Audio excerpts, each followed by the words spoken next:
جو کھانا دیتا ہے نا اس کی عبادت کی جاتی ہے، جو بارش برساتا ہے نا اس کی عبادت کی جاتی ہے، بیماری میں جو شفا دیتا ہے نا اس کی عبادت کی جاتی ہے، اور یہ سارے کام کرنے کی طاقت صرف اللہ رب العالمین کی۔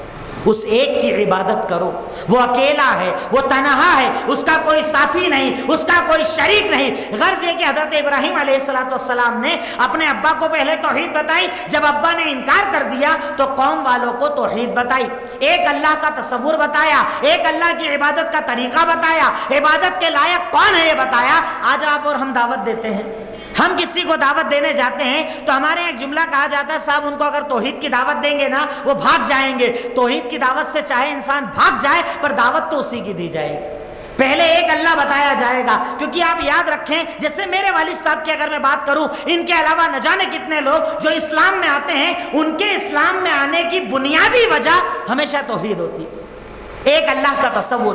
کیونکہ اسلام ایک اللہ کا جو تصور پیش کرتا ہے، دنیا کا کوئی مذہب ایک اللہ کا وہ تصور پیش نہیں کرتا کہ ربوبیت کے لائق کون ہے دینے والا، کون دنیا بنانے والا، کون زندگی موت دینے والا، کون بارش برسانے والا، کھانا دینے والا۔ ان تمام چیزوں کا اختیار اگر کسی طاقت اور قوت کے پاس ہے تو وہ صرف اللہ رب العالمین کی ذات ہے۔ یہ دعوت حضرت ابراہیم علیہ السلام نے قوم والوں کو دی، پر قوم والے بھی نہیں مانے، انہوں نے بھی انکار کر دیا، ہم بھی ماننے کو تیار نہیں۔ ایک موقع آیا، سارے بستی والے کہیں جا رہے تھے، حضرت ابراہیم علیہ السلام سے آ کر کہا چلیے آپ بھی ساتھ میں، کہا نہیں میں بیمار ہوں، میں نہیں جاؤں گا۔ اب بیمار کا مقصد نبی ہے، اور نبی کے سامنے اگر امت شرک کرے گی یقیناً نبی بیمار ہو جائیں گے، تکلیف میں ہو جائیں گے۔ حضرت ابراہیم نے کہا تم جاؤ، میں نہیں جا رہا۔ سارے لوگ چلے گئے، سارے بستی والے چلے گئے، اور جب سارے بستی والے چلے گئے اب حضرت ابراہیم گئے بت خانے میں جہاں پر سارے بت رکھے تھے، کلہاڑی لی اور سب کو توڑنا شروع کر دیا،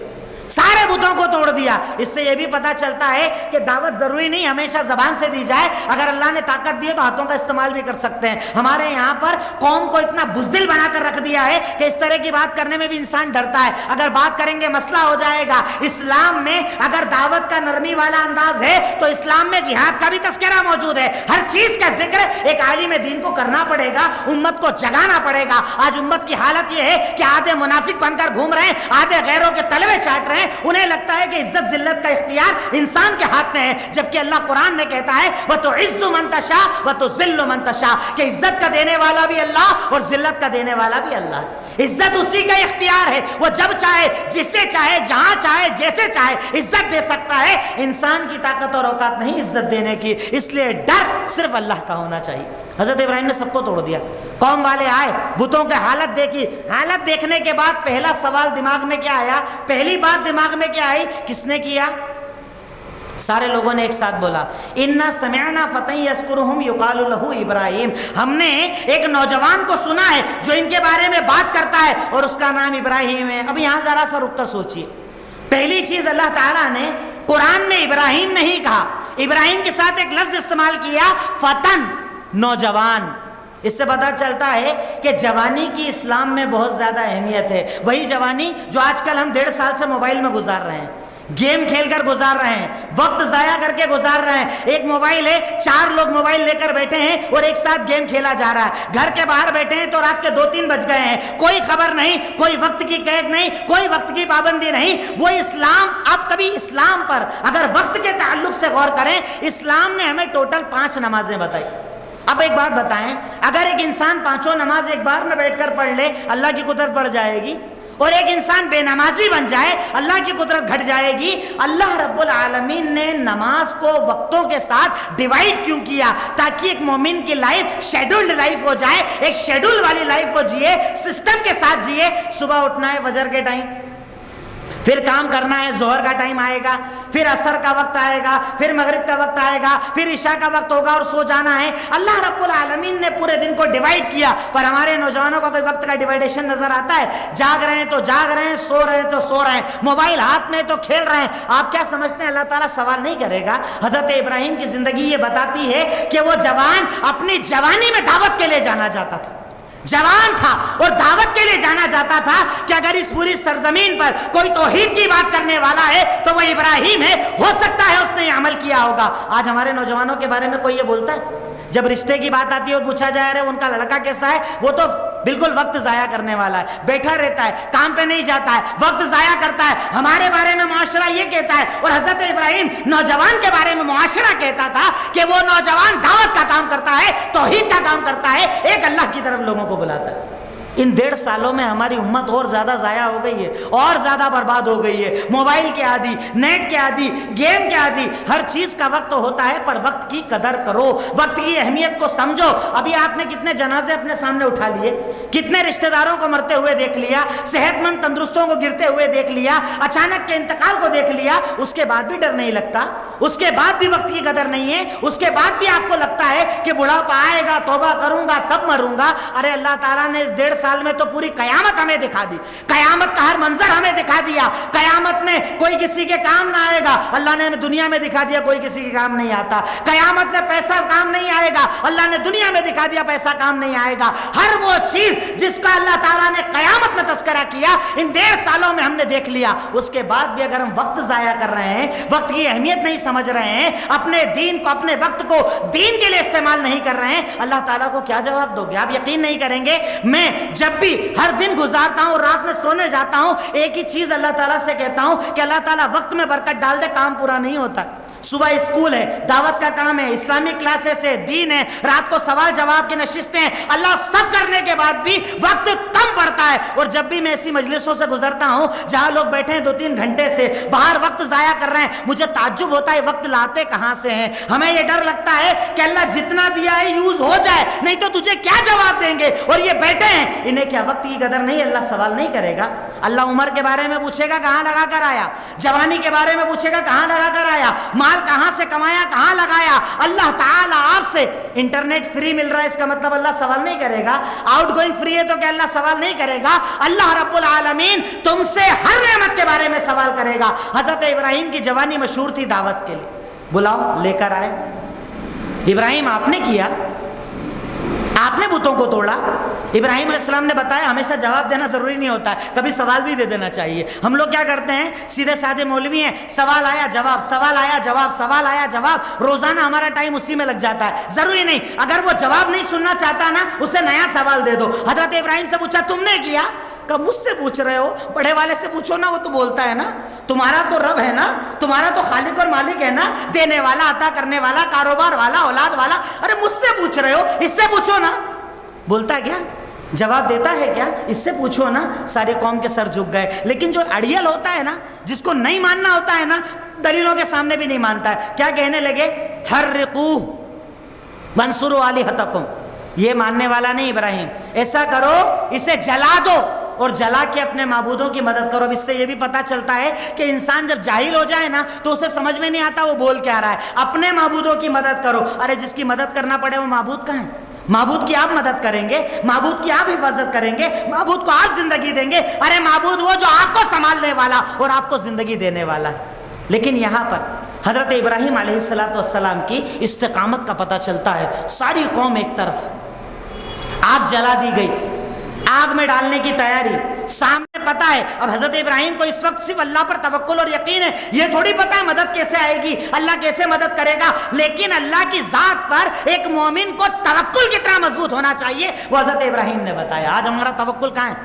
ذرا سے میں ڈگمگا جاتا ہے, ارے اب تو حکومت چینج ہو رہی ہے, ایسا ہو جائے گا, اب تو ذرا اپنے آپ کو بدلنا پڑے گا, بات کرنے میں سوچنا چاہیے, دین پھیلانے میں سوچنا چاہیے, دعوت کا کام نہیں کرنا چاہیے. ارے سارے کام کرو, زندگی موت صرف اللہ کا اختیار ہے, اس کے علاوہ کوئی موت کا دینے والا نہیں, اس کے علاوہ کوئی زندگی کا دینے والا نہیں, عزت ذلت دینے والا نہیں. حضرت ابراہیم کے سامنے پوری قوم ہے, آگ میں جلائیں گے, ختم کر دیں گے, یہی کام تمہارے ساتھ کیا جائے گا. حضرت ابراہیم اس وقت کہہ رہے ہیں حسبنا اللہ و نعم الوکیل, ہمارے لیے اللہ کافی ہے اور وہ بہترین کارساز ہے. اللہ کے نبی نے صحیح بخاری کی روایت ہے, خندق کے موقع پر کہا یہ وہ دعا ہے حضرت ابراہیم نے آگ میں ڈالے جاتے وقت پڑھی تھی, حسبی اللہ. اب انہوں نے یہ دعا پڑھی تھی حسبنا اللہ و نعم الوکیل, وہ حسبی اللہ, دو جملے دو الگ الگ الفاظ کے ساتھ نقل ہیں. انہوں نے کہا تھا ہمارے لیے اللہ کافی, وہ بہترین کارساز ہے.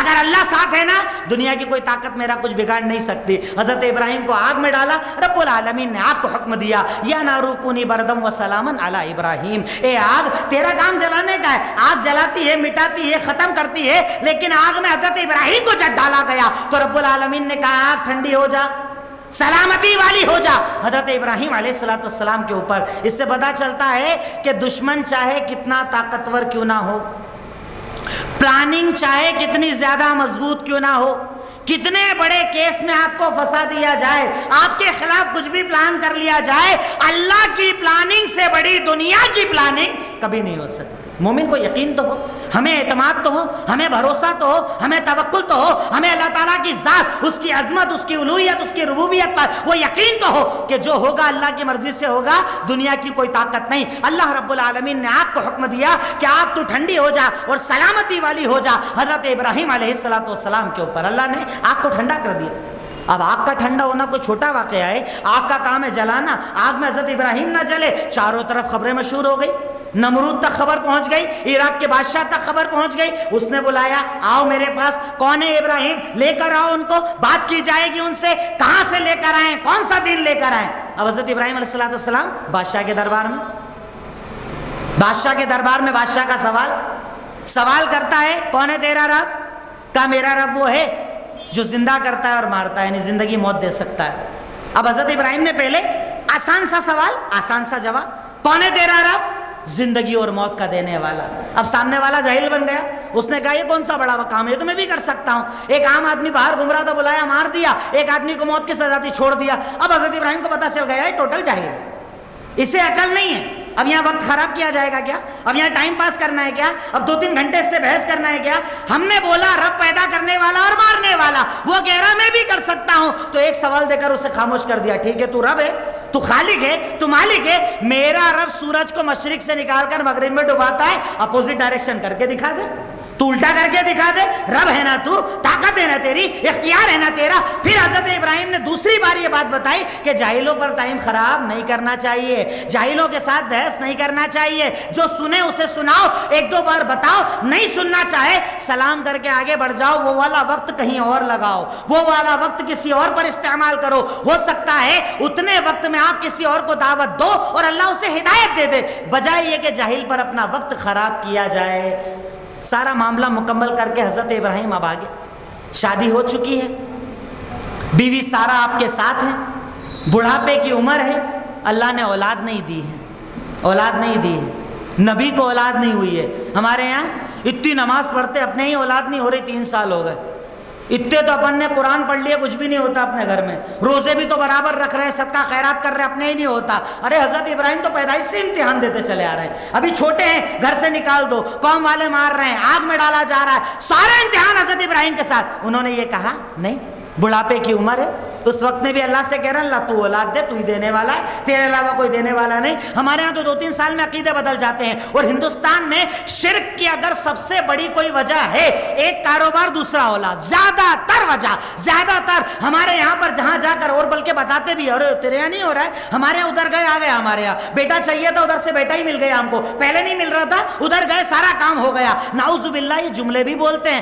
خود بھی شرک کرتے ہیں اور شرک تک پہنچانے کا ذریعہ بھی بنتے ہیں۔ پر حضرت ابراہیم یہ بتاتے ہیں کہ چاہے بڑھاپا آ جائے، اولاد تو اللہ ہی دے گا تو اللہ ہی دے گا، مانگنا تو اسی سے ہے، پکارنا تو اسی کو ہے، عطا کرنے والا، دینے والا تو وہی ہے۔ بڑھاپے تک اللہ تعالیٰ سے مانگ رہے ہیں، اللہ تعالیٰ اولاد دے دے، اللہ تعالیٰ اولاد دے دے، اللہ تعالیٰ اولاد عطا کر دے، اللہ تعالیٰ نعمت دے دے۔ رب العالمین نے بڑھاپے میں جب فرشتوں کو بھیجا، بڑھاپے کی عمر، بیوی بھی بوڑھی ہو چکی ہے، اور آ کر بشارت دی، تو سارا کو تعجب ہوا، سارا تعجب کرنے لگی، اب ہمارے یہاں اولاد ہوگی، حضرت بعلی شیخہ، یہ میرا شوہر تو بوڑھے ہو چکے ہیں، میں بانجھ ہو چکی ہوں، اب میرے یہاں اولاد ہوگی۔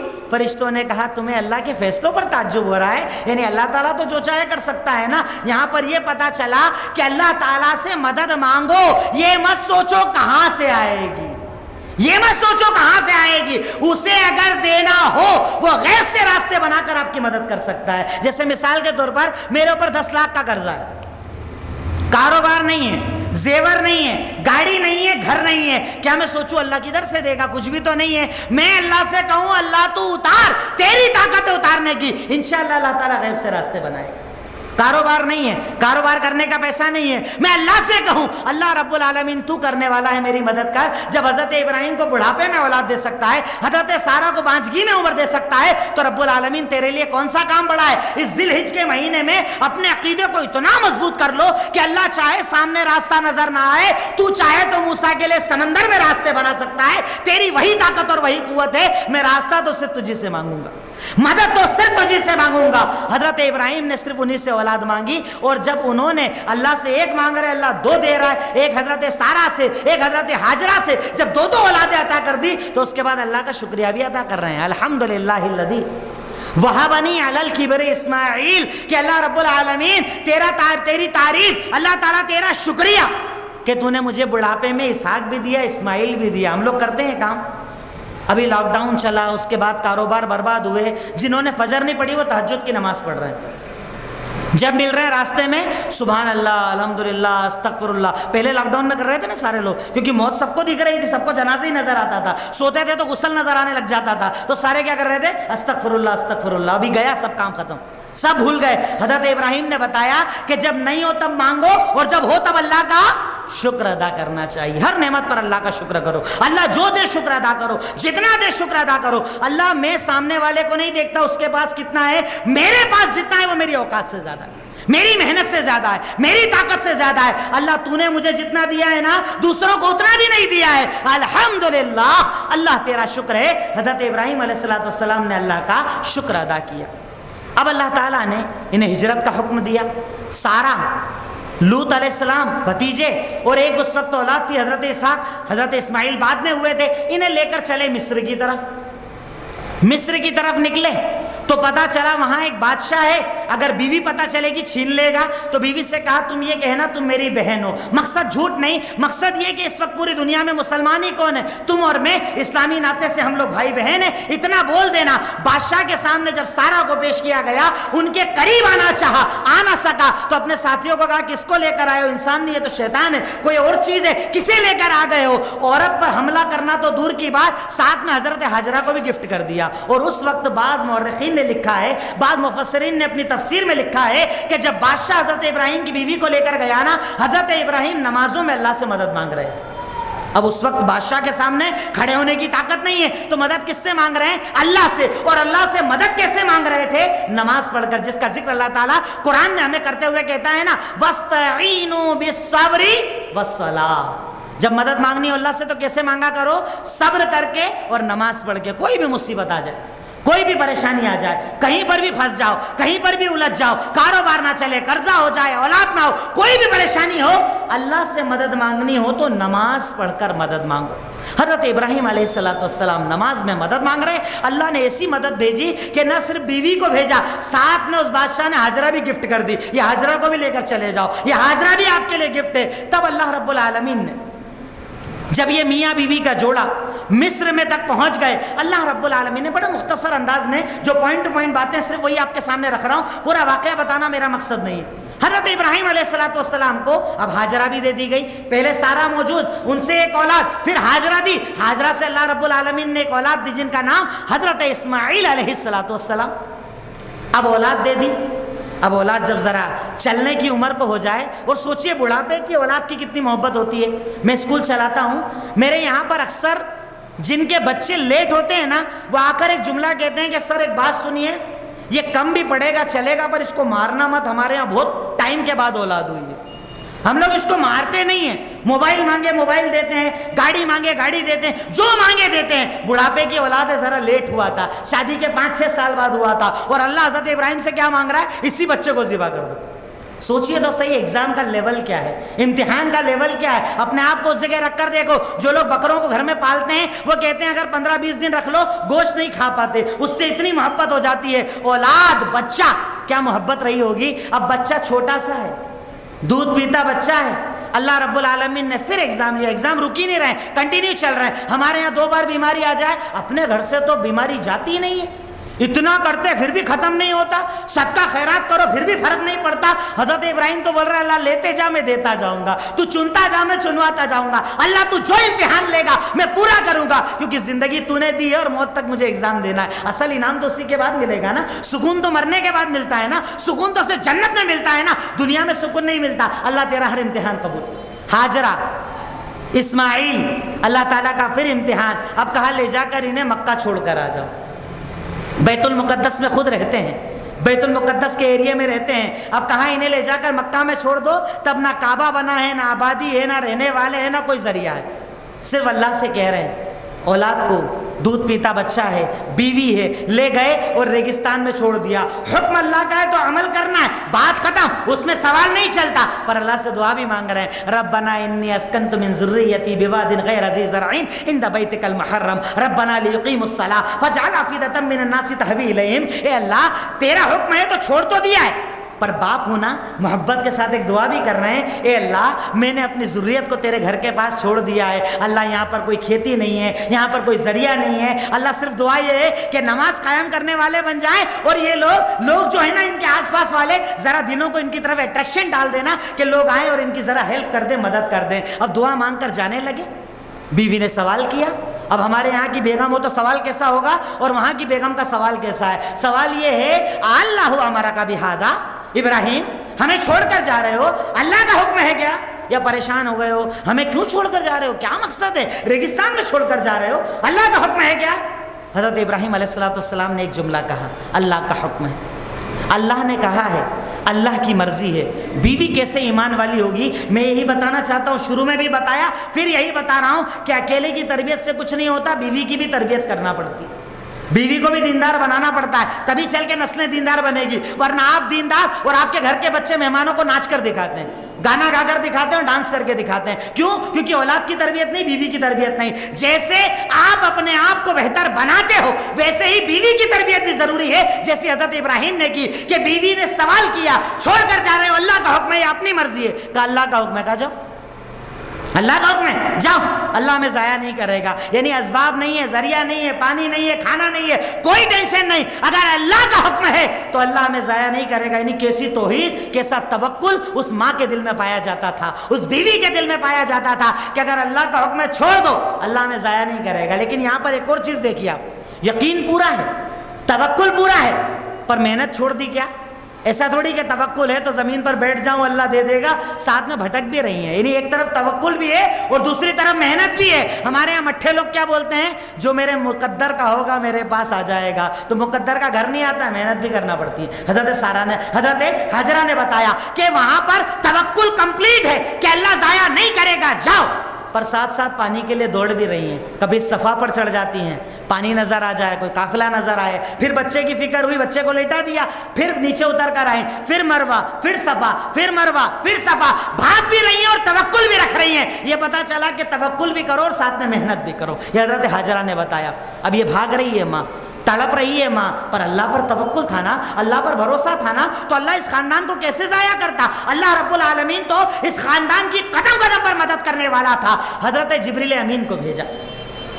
جبریل امین آئے, جس جگہ پر حضرت اسماعیل لیٹے تھے وہاں پر آ کر اپنا پر مارا اور اللہ نے وہاں سے زمزم کا پانی جاری کر دیا. ہمارے ہاں کچھ لوگ ایسا کہتے ہیں, بیان کرتے ہیں کہ حضرت اسماعیل کے پیر رگڑنے سے پانی نکلا. صحیح روایت کے مطابق حضرت جبریل نے اپنا پر مارا تھا تب وہاں سے پانی نکلا تھا. اب حضرت ہاجرہ نے جیسے ہی پانی دیکھا دوڑتی ہوئی آئیں اور پانی کی منڈیر بنا دی. جیسے پانی کو روکنے کے لیے منڈیر بنائی جاتی ہے نا, یہ کہتی ہیں یا ماؤ زمزم زمزم, اے پانی رک جا رک جا. زمزم مطلب اسٹاپ, رک جا, پانی کو روک دیا. اللہ کے نبی کہتے ہیں رحم اللہ ام اسماعیل, اللہ رب العالمین اسماعیل کی امی پر رحم کرے, اگر وہ اس دن روکتی نہیں نا تو ساری دنیا میں زمزم کا چشمہ بہتا. پر ماں نے روک دیا ہے. ماں بھی ایسی توکل والی, بھروسے والی, اللہ نے وہی پانی کو روک دیا. نہ کم ہوتا ہے نہ زیادہ ہوتا ہے, جتنا اتنا ہی پانی رہتا ہے. آج بھی کتنی مشینیں چلتی ہے, کتنے لیٹر کنٹینیو پانی نکلتا ہے, پر پانی نہ کبھی کم ہوتا ہے نہ زیادہ ہوتا ہے, کیونکہ ماں نے بولا ہے نا زمزم زمزم رک جا پانی نے, وہیں کو اللہ رب العالمین نے اس پانی کو روک دیا اور بتایا کہ اللہ تعالیٰ اس ماں سے بھی کتنی محبت کرتا ہے. زمزم کا پانی جاری ہو گیا. اب پانی کا نکلنا قومیں آئی, اجازت چاہی, بنو جرہم نام کا قبیلہ آیا, کہا حاجرہ ہم یہاں پر رہنا چاہتے ہیں, ہمیں اجازت دے دو, یہاں پر پانی ہے. حضرت حاجرہ نے اجازت دے دی, قبیلے آ کر رہنے لگے, کیونکہ ابراہیم نے دعا مانگی تھی اور اللہ تعالیٰ نے ان کی دعا کو قبول بھی کیا تھا. اب وہاں پر آ کر قوم رہنے لگی. پر یہاں پر ایک چیز میں بتانا چاہتا ہوں جو میرے ذہن سے نکل گئی تھی. حضرت ابراہیم علیہ السلام کو اللہ رب العالمین نے کہا جا کر اپنے بیوی بچے کو چھوڑ دو. بیوی ہے, بچہ ہے, حلال رشتہ ہے, پر اللہ نے کہا چھوڑ دو, چھوڑ دیا. ہم لوگ تو حرام ہی نہیں چھوڑتے, وہ حلال چھوڑ دیا کرتے تھے. بیڑی, سگریٹ, تمباکو, نشہ, پاؤچ سب چلتا ہے نا, ادھر ادھر تو زیادہ چلتا ہے. کتنا پیتے ہیں ہم لوگ. ہر پیکٹ کے پیچھے لکھا ہے اسے استعمال کرنے سے کینسر ہوتا ہے. ہاسپٹل میں کیسز بھی ہیں, استعمال کرنے سے آدھا منہ کاٹنا پڑتا ہے, کینسر ہو جاتا ہے. اور اس کے بعد ایک ترا یہ لے کر آتے ہیں, حرام نہیں ہے, مکروہ ہے. حرام تو شراب ہوتی ہے, افیم, چرس, گاجا, کوکین, یہ حرام ہوتا ہے. یہ تو صرف مکروہ ہوتا ہے. مکروہ کیا ہوتا ہے؟ مکروہ کیا ہوتا ہے؟ مکروہ وہ چیز کریہا یکرہو جسے اللہ پسند نہیں کرتا. اتنا ہی کافی ہے نا. مکروہ بول دیا نا, کافی ہے. جس سے اللہ پسند نہیں کرتا اسے بندہ کیسے پسند کرے گا؟ اللہ پسند نہیں کرتا ہے اسے. ہر نشہ حرام ہے, اور نشے حرام ہونے کی تو 50 دلیلیں ہیں. آپ کیا ان حدیثوں کو, ان آیتوں کو نہیں پڑھتے کہ جس میں اللہ رب العالمین نے کہا وَلَا تَقْتُلُوا أَنفُسَكُمْ, اپنے آپ کو قتل نہ کرو, خودکشی نہ کرو. خودکشی حرام ہے. خودکشی ایک بار میں مارو تب بھی حرام ہے, دھیرے دھیرے مارو تب بھی حرام ہے. ہر پیکٹ کے پیچھے لکھا ہے یہ خودکشی ہے, اسے کھانے سے مر سکتے ہو, اسے کھانے سے کینسر ہو سکتا ہے. خاص طور پر اس لاک ڈاؤن میں نشے کا کاروبار مسلم بستیوں میں بڑھا ہے. آپ گراف اٹھا کر دیکھ لو. میرے یہاں تو جب میں نے اس بات کو بیان کیا باقاعدہ میں پورے گراف لے کر بیٹھا تھا, جو رپورٹ سے کرائم کی طرف سے آئی تھی وہ تک لے کر بیٹھا تھا کہ مسلم محلوں میں نشے کا کاروبار لاک ڈاؤن میں زیادہ بڑھا ہے, گھٹنے کی بجائے بڑھا ہے. اور زیادہ نشہ کرنے والے بڑھ گئے. بیڑی, سگریٹ, تمباکو, پاؤچ, اور اس سے بڑھ کر افیم, چرس, گانجا, نہ جانے کون کون سا نشہ ہماری مسلم بستیوں میں عام ہو گیا ہے. کہنے کا صرف اتنا مقصد کہ جس ابراہیم کی سنت پر عمل کر رہے ہو, جن ابراہیم کی سنت پر بکرا ذبح کر رہے ہو اور اسے کھا رہے ہو اور لوگوں کو کھلا رہے ہو, انہوں نے حلال چھوڑ دیا تھا. اب حرام نہیں چھوڑ سکتے, حرام نہیں چھوڑ سکتے, غلط نہیں چھوڑ سکتے. اللہ تعالیٰ جس کے بارے میں سوال کرے, جس کو کھانے سے آپ کو کینسر ہو جائے اور کینسر میں آپ مر جائیں تو خودکشی میں مر جائیں, کیا اپنے آپ کو سزا سے نہیں بچا سکتے؟ یقیناً بچا سکتے ہیں. بہرکیف حضرت ابراہیم علیہ السلام چھوڑ کر چلے گئے. بیوی اور بچہ یہاں پر بڑے ہو رہے ہیں, یہاں پر رہ رہے ہیں. ملنے آنا جانا چلتا تھا پر رہتے نہیں تھے ساتھ میں, کیونکہ اللہ نے بولا تو چھوڑو, مطلب چھوڑنا ہے. یہاں پر ذرا سا رک کر آپ سوچئے گا, حضرت ابراہیم چلے گئے چھوڑ کر بیت المقدس. یہاں پر ہیں ہاجرہ اور اسماعیل, یعنی اسماعیل کی تربیت کس نے کی ہے؟ اکیلی حضرت ہاجرہ رضی اللہ تعالیٰ نے علیہ السلام, ان کے اوپر اللہ تعالیٰ سلامتی نازل کرے. تربیت کرنے والی کون؟ حضرت ہاجرہ. اب یہاں پر ذرا سا رک کر ایک سوال ہے ان باپوں سے جو سعودی عرب میں رہتے ہیں, اور ان ماؤں سے جو بچوں کو پالتی ہے. وہ کیا کہتی ہے, کیا کریں, ان کے ابا یہاں تھوڑی رہتے ہیں, ابا تو سعودی میں ہے, کویت میں ہے, دبئی میں ہے, وہاں سے پیسہ آتا ہے, اولادیں بگڑ گئی, گاڑی بھی ہے, موبائل بھی ہے, پورے حرام کاروبار میں لگ گئے. یہاں پر پتہ چلتا ہے کہ تربیت کی ذمہ داری صرف باپ کی نہیں, اگر ماں چاہے تو اکیلے بھی اولاد کی تربیت کر سکتی ہے, جیسے حضرت ہاجرہ نے اسماعیل کی تربیت کی. اب ذرا یہ 13-14 سال کی عمر ہوئی, فلما بلغ معه السعی, جب چلنے کی عمر کو ہوئے, اللہ تعالیٰ نے پھر ایگزام لے لیا. چلیے نا, ایگزام کنٹینیو ایگزام چل رہا ہے. پھر حضرت ابراہیم کو کہا, ابراہیم کو خواب میں دکھایا کہ جاؤ لے جا کر وہ اسماعیل ہے نا جو تمہارے ساتھ رہتے نہیں ہیں, جاؤ لے جا کر ذبح کر دو. پھر اللہ تعالیٰ کا امتحان, پھر اللہ تعالیٰ ایگزام لے رہا ہے. اور یہ وہی امتحان جو ہم دیتے ہیں, یہ وہی عید الاضحیٰ جس پر ہم بکرے قربان کرتے ہیں. ہمارے یہاں وہ قربانی یاد نہیں رکھتے ہیں, کتنے کا لایا وہ یاد رکھتے ہیں. تمہارا کتنے کا ہے؟ 35, میرا 40 کا. حاجی صاحب کا سب سے اونچا آتا ہے ہر بار, محلے میں ان جیسا کوئی نہیں کرتا. حاجی صاحب میں وہ عقیدہ ہے, حاجی صاحب میں وہ جذبہ ہے, دل میں وہ تمنا ہے, قربانی کا وہ جذبہ ہے. حضرت ابراہیم یاد ہے, حضرت اسماعیل یاد ہے, حضرت ہاجرہ یاد ہے. اگر یاد تو تیرے 10,000 کی جانور بھی قربانی اللہ قبول کرے گا, اور اگر نہیں یاد تیرے 1 لاکھ کا بھی اللہ قربان کرنے والا جانور اللہ تعالیٰ قبول نہیں کرے گا. جذبہ قبول ہوتا ہے, تیرے جانور کو اللہ نہیں دیکھتا ہے, تیرے پیسے کو اللہ نہیں دیکھتا ہے. لن ینال اللہ لحومها ولا دماؤها ولکن ینالها التقوی منکم. اللہ کے پاس خون اور گوشت نہیں جاتا, اللہ کے پاس تیرا تقوی جاتا ہے. اب اللہ حضرت ابراہیم کو خواب میں دکھایا, اسماعیل کو جا کر ذبح کرو. گئے اسماعیل کے پاس, اب کنورسیشن چل رہا ہے باپ بیٹے کا. بات چیت چل رہی ہے باپ بیٹے کی. کیا بات چیت؟ بیٹے سنو، یا بنیا انی اری فی المنام انی اذبحک فانظر ماذا تری. بیٹے میں نے خواب میں دیکھا ہے کہ تجھے قربان کرنا ہے. خواب میں اللہ نے مجھے دکھایا تجھے قربان کرنا ہے. فانظر ماذا تری، تیری رائے بتا، تیرا اوپینین بتا. اب یہاں پر رک کر ذرا سوچئے، اگر بیٹا بولتا ابا نہیں کرنا، ابا نہیں کٹوں گا، ابراہیم چھوڑ دیتے کیا؟ وہ ابراہیم جو چلے ہی آ رہے ہیں قربانیاں دیتے، چھوڑتے کیا؟ سوال کرنے کا مقصد کیا تھا؟ دنیا کو یہ بتانا کہ اولاد کی تربیت کیسے کی جاتی ہے، اولاد کی توحید، اولاد کا عقیدہ، اولاد کا توکل، اولاد کا اللہ پر یقین کیسا ہونا چاہیے. دوسری چیز اولاد کو ثواب میں شامل کرنا کہ میں کروں گا اکیلا ثواب ملے گا، بیٹا بھی توحید دکھائے گا اللہ اسے بھی قبول کر لے گا. اولاد کو بھی اپنے ثواب میں شامل کیا، اور اولاد بھی کیسی جواب دیتی ہے، یا ابت افعل ما تؤمر ستجدونی انشاءاللہ من الصابرین. اے میرے ابا جان جو دیکھا ہے نا کر دو، انشاءاللہ میں صبر کر کے دکھاؤں گا. یہاں پر رک کر دیکھو بیٹا کس چیز میں انشاءاللہ بول رہا ہے. گاڑی لوں گا انشاءاللہ، مکان لوں گا انشاءاللہ، گردن کٹاؤں گا انشاءاللہ، اس میں بھی انشاءاللہ بول رہے ہیں. ہم لوگ کیا بولتے ہیں، ابھی بس دکان خریدنا ہے، مکان لوں گا، ایک گاڑی لوں گا، کل ادھر آؤں گا، پرسوں ادھر جاؤں گا، انشاءاللہ بولتے ہیں بیچ میں. بیٹا گردن کٹانے میں بول رہا ہے انشاءاللہ، انشاءاللہ گردن کٹاؤں گا اور انشاءاللہ صبر کر کے دکھاؤں گا. اللہ اگر طاقت دے گا نا میں انشاءاللہ صبر کر کے دکھاؤں گا، اگر اللہ تعالیٰ مجھے طاقت دے گا تو. انشاءاللہ کا استعمال کرو، اللہ سے ہر عمل میں توفیق مانگو. کاروبار ہے، آپ کی طاقت ہے، کاروبار چل رہا ہے، تب بھی بولو انشاءاللہ اللہ میرا کاروبار چلائے گا. الحمدللہ اللہ دے رہا ہے، اللہ کا شکر ہے، اللہ نواز رہا ہے. ہر چیز میں اللہ تعالیٰ کو یاد کرنا چاہیے. اب ایسا جب یہ جوڑا ماں باپ اور اولاد اسی توحید پر لے کر جب گئے قربانی کے لیے لٹایا تو رب العالمین نے بیٹے کو ہٹایا، جانور کو قربان کروایا. پر اللہ آسمان سے کہتا ہے یا ابراہیم قد صدقت الرؤیا، ابراہیم تو نے تو خواب ہی سچا کر کے دکھا دیا، ابراہیم تو نے تو خواب سچا کر کے دکھا دیا. اب میں یہاں پر کہتا ہوں ذرا سا رک کر سوچیں، خواب میں کیا دیکھا تھا؟ بیٹے کو ذبح کر دیا. کیا کس کو؟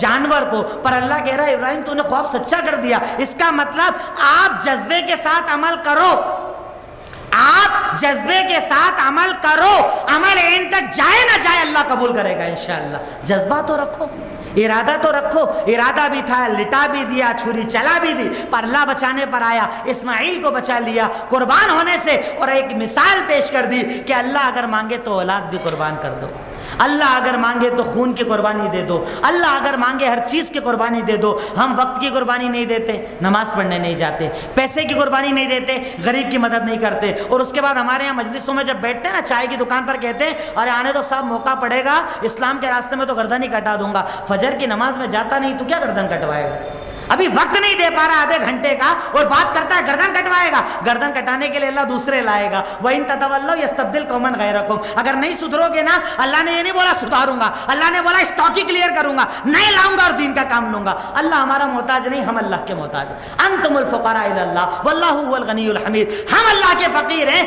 اللہ تعالیٰ تو حمید ہے، قابل تعریف ہے، بے نیاز ہے، وہ کسی کا محتاج نہیں، ہم اللہ کے محتاج ہیں. حضرت ابراہیم نے جب یہ قربانی پیش کی اس کے بعد اللہ تعالیٰ کے لیے کعبہ کی تعمیر کی، کعبہ کو بنایا. اور کعبہ کو بناتے بناتے بھی پھر ایک تعلیم ہمیں دے رہے ہیں کہ بناتے بناتے کہہ رہے ہیں ربنا تقبل منا. اب کعبہ بنا رہا ہوں تو اللہ ہی کا گھر بنا رہا ہوں نا، اس میں کیا دقت ہے؟ کرے گا نا قبول. ہم لوگ بولتے ہیں کہ ایسا اللہ تو قبول کر لے، اللہ تو قبول کر لے. ساری زندگی قربانی دینے کے بعد کعبہ بنا رہے ہیں اور پھر بھی دعا یہ کر رہے ہیں ربنا تقبل منا، اے اللہ تو قبول کر لینا، اے اللہ میری امت کو مسلمان بنا دینا، اے اللہ نمازی بنا دینا. یعنی عمل کرتے وقت بھی اللہ سے قبولیت کی دعا کر رہے ہیں. ہمیں بھی ہر نیک عمل میں اللہ سے قبولیت کی دعا کرنا چاہیے کہ اللہ تعالیٰ تو قبول کر لے، کیونکہ تو چاہے تو قبول کرے، تو نہ چاہے تو نہ قبول کرے. ہم تو فقیر ہیں، ہم تو محتاج ہیں، تو ہی قبول کرنے والا ہے. پیر کے حضرت ابراہیم علیہ السلام کا یہ واقعہ مجھ جیسے کم علم کے لیے جتنی طاقت تھی، جبکہ میرے اساتذہ موجود ہیں. میں شیخ سے ابھی کہہ رہا تھا کہ میں پورے ہندوستان میں تقریر کرتا ہوں، ڈر نہیں لگتا، مالیگاؤں میں ڈر لگتا ہے. آپ لوگوں کی موجودگی میں میرے لیے بڑا مشکل مرحلہ ہوتا ہے استاد کے سامنے بولنا. پھر بھی اللہ تعالیٰ جتنا بلواتا ہے، میرے اساتذہ سے میں نے جتنا سیکھا الحمدللہ آپ کے سامنے رکھا. میں یہ نہیں کہتا کہ کوئی ایسی بات بتائی جو آپ نے سنی نہیں. آپ علماء کے ساتھ رہتے ہیں، اچھی تقریریں سنتے ہیں، آپ سب جانتے ہیں. پر اس وقت میں یاد کرنے کا مقصد کہ ہم اپنے جذبے کو بہتر بہتر بنائیں، اپنے آپ کو اندر بہتر بنائیں، اپنے اندر کو بہتر بنائیں۔ باہر تو بڑا خوبصورت ہے، اندر کو خوبصورت بنائیں تاکہ اللہ تعالیٰ ہماری قربانیوں کو قبول کرے۔ آخر میں اللہ تعالیٰ سے دعا ہے، اے الہی اے مولا اے رب العالمین، اے خالق مالک رحمان رحیم، اے اول اے آخر ظاہر باطن، اے سمیع اے بصیر اے علیم خبیر، اے اللہ ہم تیرے محتاج تیرے فقیر ہیں۔ الہی تو ہمارے گناہوں کو معاف فرما دے، اے اللہ ہماری خطاؤں کو معاف فرما دے، اے اللہ ہماری لغزشوں کو معاف فرما دے، اے اللہ جنت الفردوس میں جگہ عطا فرما دے، عذاب قبر و عذاب جہنم سے نجات عطا فرما دے، جو پریشان ہیں ان کی پریشانیوں کو دور کر دے، جو قرضوں میں ڈوبے ہیں قرض کی ادائیگی کی راہیں کھول دے، حلال میں خوب برکت عطا فرما دے، حرام رزق سے بچا لے۔ وآخر الدعوانا ان الحمد للہ رب العالمین۔ السلام علیکم ورحمۃ اللہ وبرکاتہ۔